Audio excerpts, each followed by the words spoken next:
Bears are among the most familiar of mammals.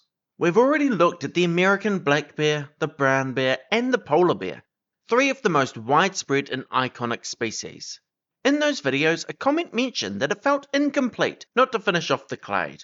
And I agree. There is another side to the bear family tree, one centered in Asia. So here we are, completing this clade with the remaining three species. The Asiatic black bear, the sloth bear, and the sun bear. Three species less familiar in the English-speaking world, yet every bit as remarkable. So what unites these very different bears, and how do they fit into the bigger story of evolution? If you'd like to learn more, check out the document in the description with research papers and image credits.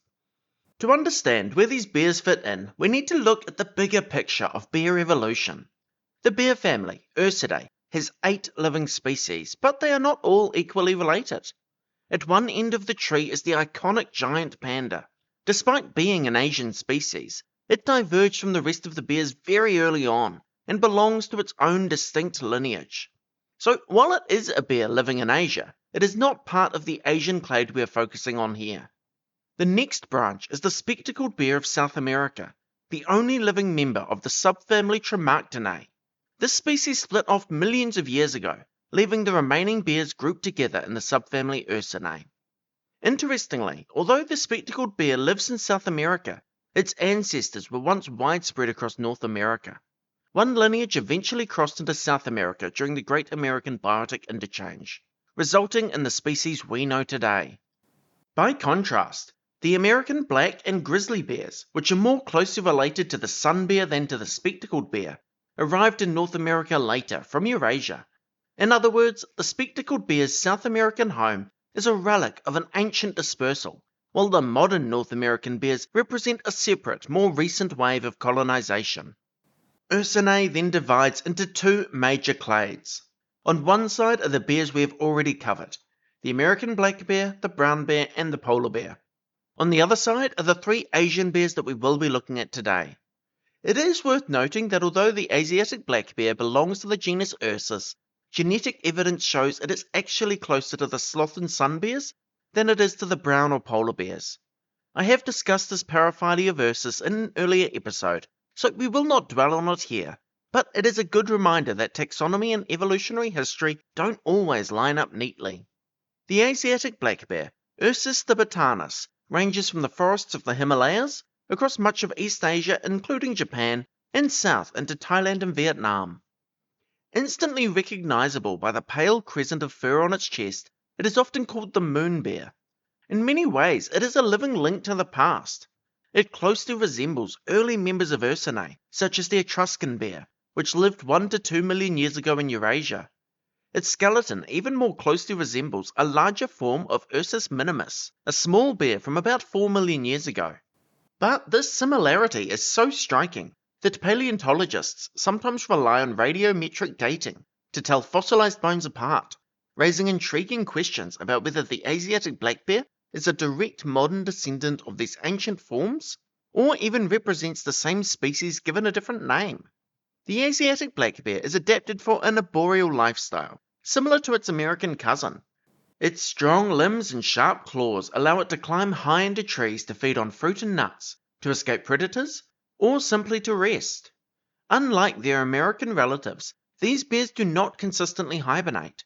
In colder regions, they may enter short periods of winter dormancy, but in milder forests, they remain active year-round. Females typically give birth to 1 or 2 cubs after a gestation of 6 to 7 months, often in winter, and cubs stay with their mother for over a year learning to climb, forage, and navigate the forest. Omnivorous and adaptable, Asiatic black bears feed on a wide range of fruits, nuts, vegetation, honey, insects, and small animals. Across Asia, the moon bear has long held a place in human culture. In folklore and myth, it is often associated with the moon itself, appearing as a symbol of strength, perseverance, cleverness, or transformation. In highland parts of Japan, they were associated with the mountain spirit. In Buddhism, they were the emissary of Kuan Yin, the goddess of compassion. Korea, Thailand, and China all have their own beliefs and traditions surrounding this majestic animal. But, sadly, cultural reverence has not protected the species. It is listed as vulnerable by the IUCN, largely due to habitat loss and poaching. The forests it relies on are severely degraded and fragmented throughout much of its range. They are logged or converted into farmland, fragmenting the Asiatic black bear's habitat. In India, for example, less than 10% of the bear's range is within protected areas. The remainder are being cleared to make space for development projects or are being used for fuel or livestock fodder. Other countries show similar trends. Cambodia and Myanmar, for example, are both still well forested but have increasing rates of deforestation.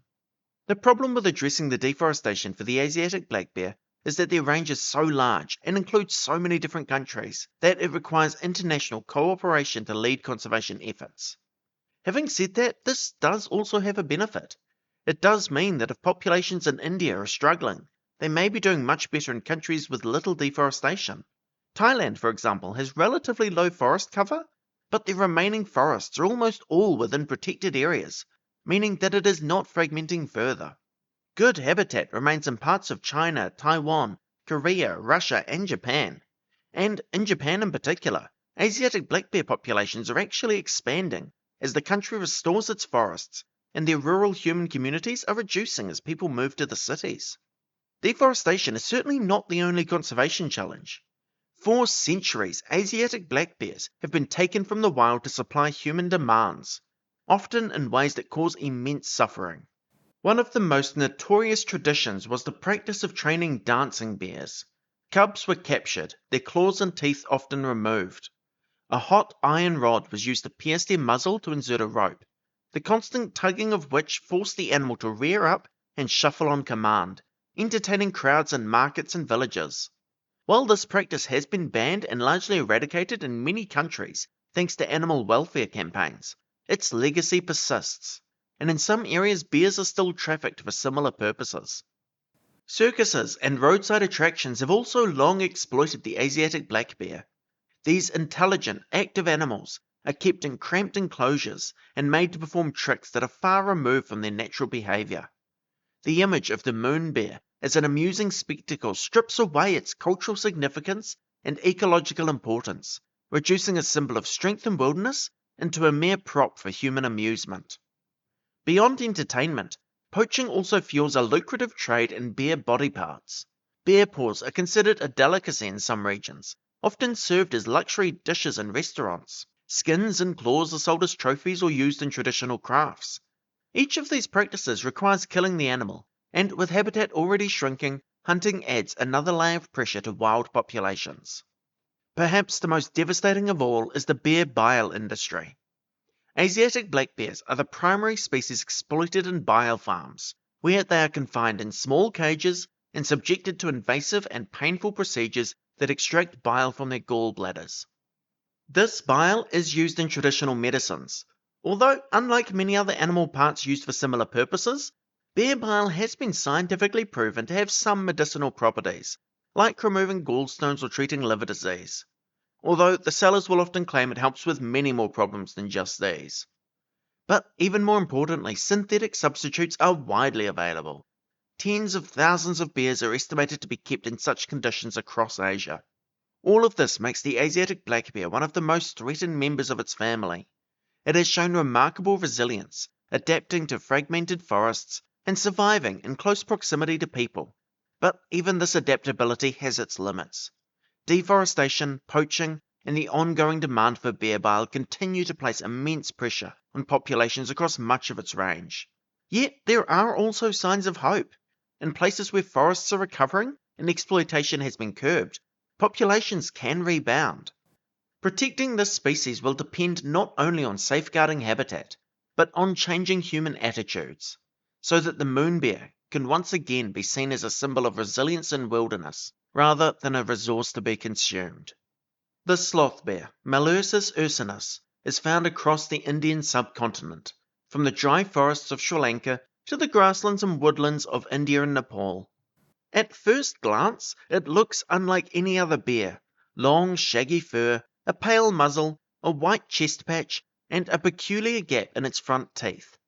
Early European naturalists mistook it for a kind of sloth, hence the name, but its unusual appearance is simply a reflection of its highly specialized way of life. Sloth bears are adapted above all else for a diet of termites and ants. Their long claws tear open nests, and missing front teeth allow them to suck up insects with a powerful vacuum-like inhale, sometimes audible from dozens of meters away. However, as this action is performed by forming their flexible lips into a tube and closing their nostrils, they lack the hyper-specialized mouths of anteaters, and so can also eat other foods, including fruit, honey, and carrion. But insects are their primary food, making them one of the most specialized members of the bear family. Unlike most other bears, they are primarily nocturnal, spending the hot daylight hours resting in caves or shaded thickets, and becoming active at night when their prey is most available. Despite the specialized diet, sloth bears are one of the more dangerous bears for humans. This is not because they are particularly aggressive, but due to their nocturnal habits. Encounters with humans will often startle them, causing them to act unpredictably and sometimes violently. Such encounters are becoming increasingly common too, as the bear's habitat becomes fragmented, pushing them into closer contact with people. Despite appearing slow and clumsy, sloth bears are surprisingly fast, able to outrun humans, and are excellent climbers. When confronted, they do prefer to stand their ground and fight. They can be ferocious, with records of a single sloth bear driving off 2 tigers, for example. Although there are other instances where the tigers do win. Sloth bears give birth after about 6 months, usually to 1 or 2 cubs. Cubs remain with their mother for around 1 to 2 years, learning to forage for termites and navigate the forest. Unlike Asiatic black bears, sloth bears do not hibernate, remaining active year-round in the tropical and subtropical habitat. Sloth bears are listed as vulnerable by the IUCN. Their main threats are habitat loss and retaliation from human-bear conflicts. They share similar issues to the Asiatic black bear, with deforestation and the expansion of human settlements forcing them to seek water and food nearer human populations, further fueling conflict between the two. Sloth bears have historically also been used as dancing bears, and while that practice is now illegal, some are still sometimes poached today for their body parts like claws, canines, or gallbladders. This does not appear to be as large scale as it is for the Asiatic black bear, but it is still a concern in many parts of their range. One major milestone in sloth bear conservation was in 2009, when the last known dancing sloth bear was freed, after a 7-year-long effort by Indian and international animal welfare groups. In human culture, the sloth bear has long held a place in folklore. In Hindu mythology, Jambavan, the wise bear king who advised Rama in the Ramayana, is thought by many to have been inspired by this species. It may also have been an inspiration for Baloo, the friendly bear in Rudyard Kipling's The Jungle Book. The sloth bear is, in many ways, a paradox, a specialized insect eater, yet capable of defending itself against the largest predators. Feared as dangerous, yet celebrated in story and myth. Its survival will depend on balancing these realities, reducing conflict with people, preserving the fragmented forests it relies on, and recognizing the animal not as a threat or a curiosity, but as a distinctive and irreplaceable part of the Indian subcontinent's natural heritage. The sun bear, Helarctos malayanus, is the smallest member of the bear family, standing at little more than a meter at the shoulder and weighing between 25 and 65 kilograms. It inhabits the tropical forests of Southeast Asia, from the Malay Peninsula to Borneo and Sumatra. Its short, sleek fur is well suited to the hot climate, and on its chest is a pale crescent marking, said to resemble a rising sun, that gives the species its name. Sun bears are highly adapted for an arboreal lifestyle. In fact, they are probably the most arboreal of all bears. Their claws are long and curved, ideal for climbing, and their feet are unusually flexible, allowing them to grip tree trunks and branches with ease. They are agile climbers, often spending hours in the canopy foraging for fruit, resting in tree hollows, or raiding beehives. In fact, sun bears are sometimes nicknamed honey bears for their remarkable appetite for honey, which they extract with an exceptionally long tongue, the longest relative to body size of any bear. I did wonder whether their love for honey might have influenced A. A. Milne's character Winnie the Pooh, but it turns out not to be the case. Winnie the Pooh was apparently based on Winnie, a black bear that Christopher Robin often visited at the local zoo. Ironically, Winnie disliked honey, but Milne found the word was perfect for rhyming, and so the famous association was born. Anyway, back to the sun bear. Their diet is broad, including fruits, insects, honey, and small invertebrates. but their role as seed dispersers makes them especially important to the ecology of the rainforest. By feeding on figs and other fruiting trees and spreading the seeds through their droppings, they help maintain the diversity and regeneration of tropical forests. Sun bears have a gestation of about 3 to 4 months, producing 1 to 2 cubs that stay with their mother for 1 to 2 years. They are solitary except for mothers with their young, and do not hibernate. While they are typically diurnal, this can be very different in some localities. In particular, in areas with high disturbance, sun bears can change their activity patterns to be more nocturnal. Despite their small size, sun bears are powerful and can be fierce when threatened. However, they are elusive and poorly studied compared to other bears. This makes it difficult to gauge their exact population trends. What is clear is that they are under severe pressure. The IUCN has listed them as vulnerable, and in some parts of their range they are now extremely rare. The forests of Southeast Asia are being logged or cleared at some of the fastest rates in the world, primarily for palm oil and timber plantations. This destruction not only removes their habitat, but also exposes them to poaching.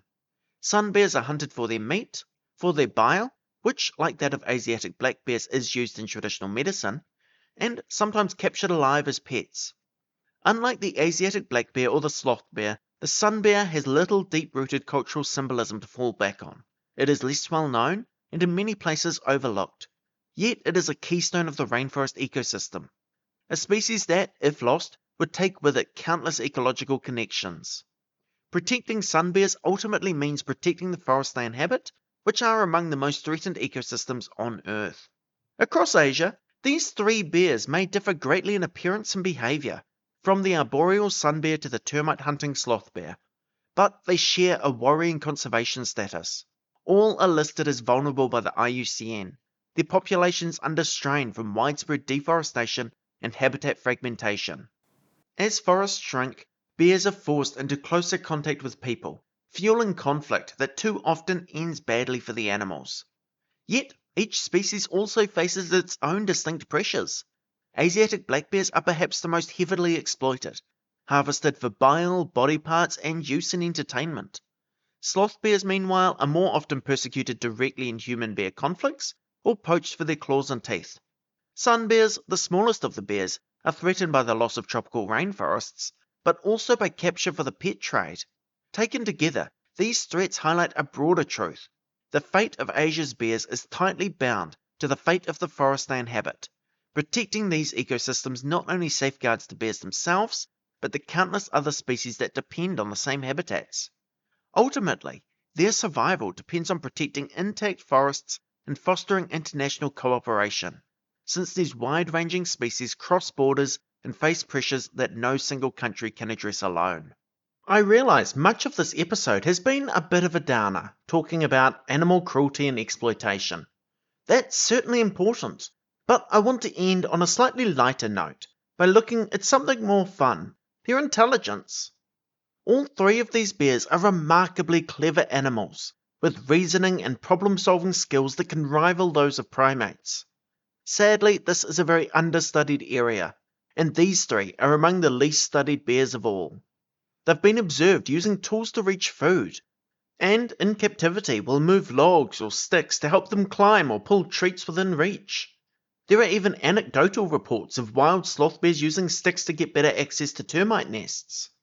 They also have excellent memories. Sun bears in captivity have been trained to use touchscreens, selecting symbols on a computer to earn rewards, and they picked up the rules surprisingly quickly. Asiatic black bears, meanwhile, have been known to figure out latches and locks, a sign of impressive problem-solving ability. And in the wild, they show evidence of remembering the locations of fruiting trees across large areas, skills that clearly have practical value in their natural habitats. What's clear is that these animals are far from mindless brutes. They are curious, adaptable, and highly capable, and their intelligence deserves far more attention than it has so far received. The Asian bears may be separated by forests, mountains, and millennia of evolution, but their stories echo one another. Each is uniquely adapted: the insect-hunting sloth bear of the Indian plains, the moon-marked Asiatic bear of the Himalayas, and the elusive sun bear of Southeast Asia's rainforests. Yet all are united by their vulnerability, living at the crossroads of culture, ecology, and human impact. From myth and folklore to exploitation in circuses and farms, from the strength of fighting tigers to the fragility of fragmented forests, these bears blur the line between resilience and decline. They remind us how deeply intertwined human history is with the animals we share our world with, revering them in story, while too often threatening them in practice. So perhaps the lesson is not only about protecting the bears themselves, but about recognizing the ecosystems they represent. The tropical forests, the mountain valleys, the grasslands and thickets. Safeguarding their future means safeguarding the diversity of Asia's landscapes. I hope you enjoyed this journey into the world of Asia's bears. If this video sparked your curiosity, don't let it stop here. Share it, talk about it, and keep learning. There's still so much to discover about the world's rare and remarkable species. And the more we understand, the better our chances of protecting them. Thanks for watching.